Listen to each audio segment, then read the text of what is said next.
बेंगलुरु में 11 मौत हुई, इनका जिम्मेदार कौन है, अब सवाल उठ रहे हैं। और भगदड़ में जो मौत हुई, उन भगदड़ में मौत का मामला कोर्ट तक पहुंच गया। ये मामला कोर्ट गया। बेंगलुरु में विक्ट्री परेड के दौरान भगदड़ पर एक्शन हुआ।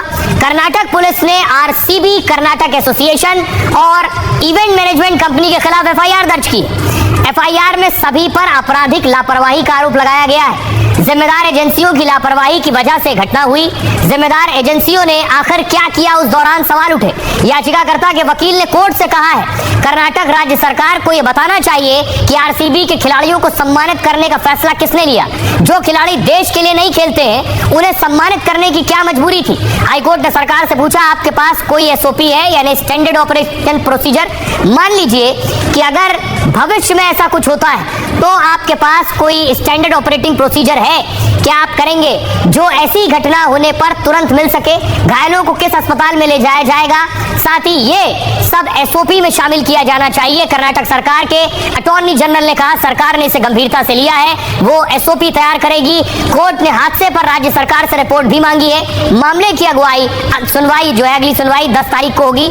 आरसीबी ने मृतकों के परिवार को मदद का ऐलान किया है। सभी 11 मृतकों के परिवार को 10-10 लाख की मदद दी जाएगी। और इस बीच बड़ी खबर आपको बता दें, बेंगलुरु भगदड़ से जुड़ी है। कई बड़े पुलिस अफसर सस्पेंड कर दिए गए। बेंगलुरु पुलिस कमिश्नर तत्काल प्रभाव से सस्पेंड हो गए। बेंगलुरु सेंट्रल डिवीजन डीसीपी भी सस्पेंड।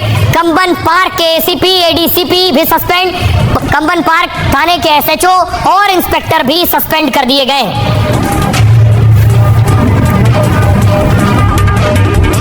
बेंगलुरु में जो हुआ है, it was a government manufactured stampede. And look at the audacity of the chief minister. Chief minister Siddaramaiah कहते हैं ऐसे स्टैम्पीड तो बाकी जगहों में होते रहते हैं। He is trying to normalize a stampede in which 11 innocent lives, 11 valuable lives have been lost. आइए, अब बारी है आज के सूत्र की। अगर आप तेज चलना चाहते हैं तो अकेले चलिए, लेकिन अगर दूर तक चलना चाहते हैं तो साथ मिलकर चलिए। जिंदगी का सूत्र दिया था मशहूर उद्योगपति स्वर्गीय रतन टाटा ने। रतन टाटा साहब का जन्म 1937 में मुंबई में हुआ। उनकी पहचान एक कामयाब कारोबारी के साथ साथ एक दरिया दिल इंसान के रूप में भी होती है। जितना वो अपनी कंपनी को आगे ले जाने के लिए काम करते थे, उतना ही वो कारोबार से जुड़े कर्मचारियों का भी ख्याल रखते थे। मुंबई के 26/11 हमले के बाद भी रतन टाटा ने कंपनी के पीड़ित कर्मचारियों की दिल खोलकर मदद की। हमले के पीड़ित 80 परिवारों का उन्होंने पूरा खर्च उठाया। कोरोना के वक्त जब बड़ी बड़ी कंपनियां छटनियां कर रही थी, अपने कर्मचारियों को नौकरी से निकाल रही थी, तब रतन टाटा साहब ने दरिया दिली के साथ सबको साथ लेकर चलने की मिसाल पेश की। Tata institute of social sciences ने 115 कर्मचारियों की छटनी कर दी, लेकिन रतन टाटा ने पहल कर सभी कर्मचारियों की नौकरी बचा ली। उन्होंने उद्योग जगत के दूसरे दिग्गजों से भी छटनी न करने की अपील की। रतन टाटा खुद को या केवल कारोबार को आगे नहीं बढ़ाना चाहते थे, वो देश और समाज की भलाई में भी दिन रात लगे रहते थे। वो अपनी कमाई का 60 से 70% समाज के लिए दान दे देते थे। अकेले कोरोना के वक्त उन्होंने 1500 करोड़ रुपए दान दिए थे। रतन टाटा ने पूरे करियर में 9000 करोड़ रुपए का दान दिया।